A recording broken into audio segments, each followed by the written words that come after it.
Baik, selamat pagi pada Pak Ridi, Pak Eli, dan juga teman-teman.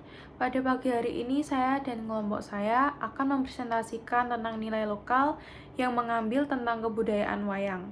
Di kelompok satu ini ada Maria Leonila dengan NIM 67 2019 185, ada Zevanya Ardika dengan NIM 67 2019 225, ada Tamjiz Adnan dengan NIM 68 2019 061, dan saya Florencia Irena dengan NIM 69 2020 004. Untuk kajian materi yang akan dibawakan yaitu satu, tentang pengertian kebudayaan, nilai lokal, dan wayang. Kedua, ada periodenisasi wayang. Ketiga, ada nilai-nilai lokal. Dan keempat, ada kesimpulan. Untuk slide selanjutnya bisa dijelaskan oleh Leoni. Kebudayaan. Menurut Yunus 2013, kebudayaan merupakan karya yang diciptakan oleh manusia yang dapat bermanfaat dalam kehidupan yang diwariskan dari satu generasi ke generasi berikutnya dengan melalui komunikasi. Tujuannya adalah agar generasi berikutnya mempunyai karakter yang sama dan tangguh dalam menjalani kehidupan. Nilai lokal. Nilai lokal merupakan nilai-nilai yang masih dipertahankan dan diaplikasikan dalam kehidupan masyarakat sehari-hari untuk kemudian diwariskan kepada generasi selanjutnya. Menurut Suyami 2016, wayang merupakan refleksi dari budaya Jawa dalam arti pencerminan dari kenyataan kehidupan, nilai dan tujuan kehidupan, moralitas, harapan, dan cita-cita kehidupan orang Jawa. Suyami juga menjelaskan jika peraga dalam pertunjukan tradisional wayang dapat dikelompokkan menjadi 4 bagian, yaitu yang pertama peraga boneka, yang terdiri dari wayang golek, wayang kulit, dan juga wayang kletik. Kemudian peraga orang, yang dimana terdiri dari wayang orang. Kemudian peraga gambar, yang dimana terdiri dari wayang beber. Kemudian yang terakhir peraga-peraga, yang dimana terdiri dari wayang ketrung dan juga wayang jemblung. Yang selanjutnya ada 5 periodenisasi wayang. Yang pertama adalah periode prasejarah. Pada dasarnya, pertunjukan wayang adalah sisa-sisa upacara keagamaan oleh orang Jawa kuno yang pada saat itu masih menganut kepercayaan animisme dan dinamisme. Periode yang kedua adalah periode Hindu-Buddha. Pada periode ini, cerita wayang yang semula menggambarkan tokoh para leluhur, legenda kepala suku, atau nenek moyang, lambat laun hilang dan berganti dengan cerita dewa-dewa Hindu yang lazim kita dengar berasal dari daratan India, yaitu tentang cerita Ramayana dan Mahabharata. Dan yang tiga adalah periode Islam.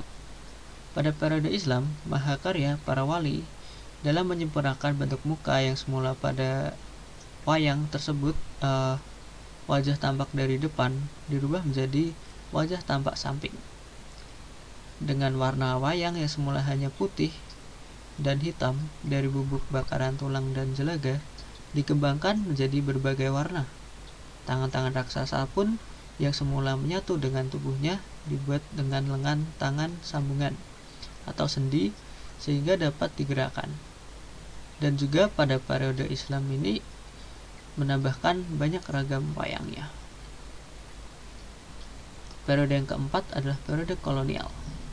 Pada zaman ini, di pertunjukan wayang kulit telah menggunakan iringan gamelan dan tembang yang dibawakan oleh sinden dan niaga.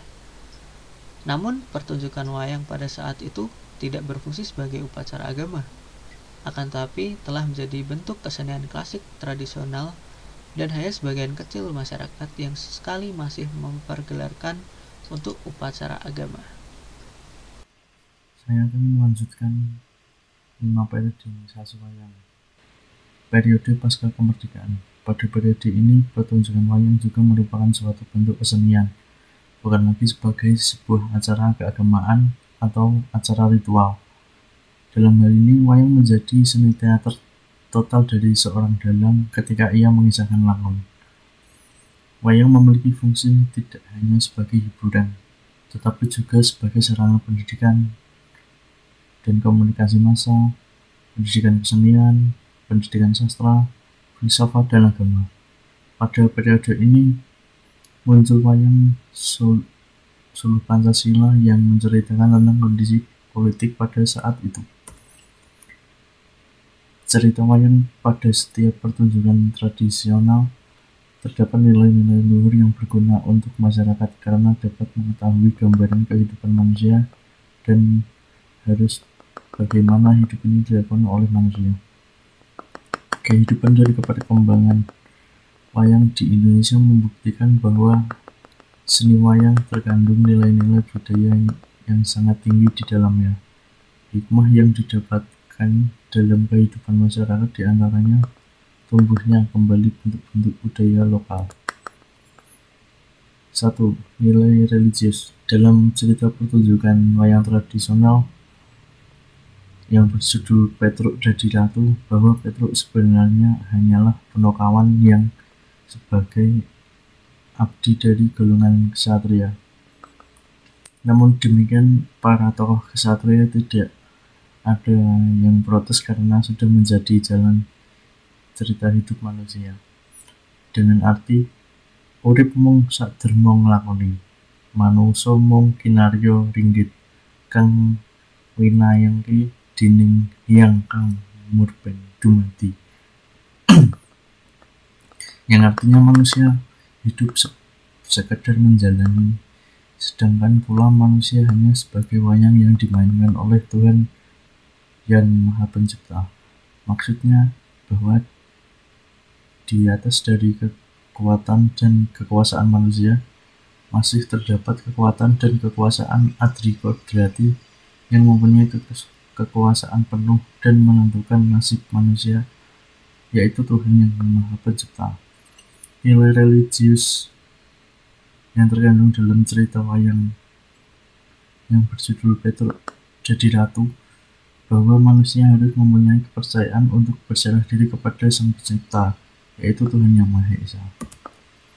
Yang selanjutnya, nilai pendidikan karakter. Cerita pertunjukan tradisional wayang yang mencerminkan nilai-nilai pendidikan karakter dapat ditemukan dalam cerita wayang Sumantri Ngengger, mengisahkan tokoh Sumantri yang mengabdi kepada Raja Mahespati yang bernama Prabu Arjuna Sosrobahu untuk diterima menjadi abdi. Sumantri harus memenuhi persyaratan, yaitu harus mampu memboyong Dewi Citrawati yang menjadikan sayembara di Magadha. Nilai pendidikan yang terkandung dalam cerita wayang 2 yaitu terletak pada karakter tokoh Sumantri dalam konteks menanamkan loyalitas, semangat, etos kerja. Ketiga, ada nilai kebangsaan, di mana keteguhan terhadap sikap dan prinsip hidup digambarkan pada cerita pertunjukan tradisional wayang dengan cerita Kumbakarna Gugur, bahwa kecintaan Umbakarna kepada negara tercermin dengan keteguhan hatinya, yaitu berani berkorban nyawa untuk kehormatan negara. Nilai kebangsaan yang dapat ditemukan dalam cerita wayang Kumbakarna Gugur ini adalah jiwa nasionalisme. Di sini ada bentuk dari wayang Kumbakarna. Keempat, ada nilai kepemimpinan. Astabrata adalah ajaran kepemimpinan terdapat dalam cerita pertunjukan tradisional wayang yang berjudul Wahyu Makutarama, mensyaratkan bahwa seorang raja ideal harus memiliki 8 karakter utama yang berasal dari 8 dewa Lokapada atau penjaga alam semesta.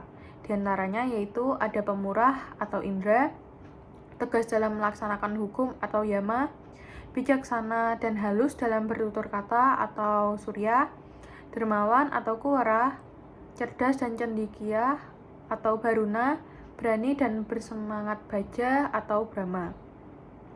Tindakan sehari-hari mencerminkan keutamaan muncul karena wibawa seorang pemimpin tersebut yang tidak dimintakan dari orang-orang dipimpinnya. Dalam hal ini, seorang pemimpin harus mendapatkan pengakuan tulus dan mandat dari rakyatnya, sehingga legitimasi seorang pemimpin akan teruji. Nilai kepemimpinan yang dapat diungkap dalam cerita wayang Wahyu Makutha Rama adalah keteladanan dan bijaksana. Di tengah ini ada wayang dari Rama. Oke, jadi kita sudah sampai ke kesimpulan di mana nilai-nilai yang menjadi dasar dalam pagelaran wayang adalah berkaitan dengan nilai religius, nilai filosofis, nilai hiburan, dan estetis. Seni budaya pertunjukan tradisional wayang yang memiliki nilai-nilai budaya adiluhung dan terbukti memberikan kontribusi terhadap kemajuan peradaban masyarakat sudah selayaknya untuk dilakukan pelestarian terlebih pada konteks pendidikan. Dengan munculnya pemikiran dari masyarakat terhadap nilai-nilai budaya yang mencerminkan kearifan budaya lokal mulai didorong dan ditumbuh kembangkan kembali guna menghadapi tantangan budaya baru yang dapat menghancurkan dan menghilangkan jati diri dan peradaban dari suatu bangsa. Sekian dari kelompok kami, matur nuwun.